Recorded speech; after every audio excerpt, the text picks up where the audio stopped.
6 সপ্তাহের ইনজুরি কাটিয়ে গত রোববার মাঠে ফিরেছিলেন নেইমার, কিন্তু তা দীর্ঘস্থায়ী হতে দেয়নি তার পুরনো উরুর মাংসপেশির চোট। মাঠে ফেরার 5 দিনের আবারও ইনজুরিতে পড়েছেন তিনি, যা মানতে পারেননি নেইমারও, তাই কাঁদতে কাঁদতে মাঠ ছেড়েছেন তিনি। বৃহস্পতিবার সান্তোসের ঘরের মাঠ ভিলা বেলমোরেতে নিজের 100তম ম্যাচ খেলতে নেমেছিলেন ব্রাজিলিয়ান এ সুপারস্টার।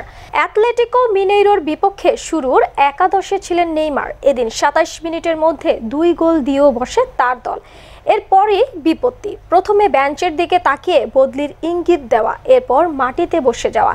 নেইমার শেষ পর্যন্ত মাঠ ছেড়েছেন কার্টে চেপে। নিজের পায়ে হেঁটে যাওয়া সম্ভব হয়নি তার। পিচ থেকে যাওয়ার সময় সান্তোস ও প্রতিপক্ষ আতলেতিকো মিনেইরোর খেলোয়াড়রা সান্ত্বনা দেন।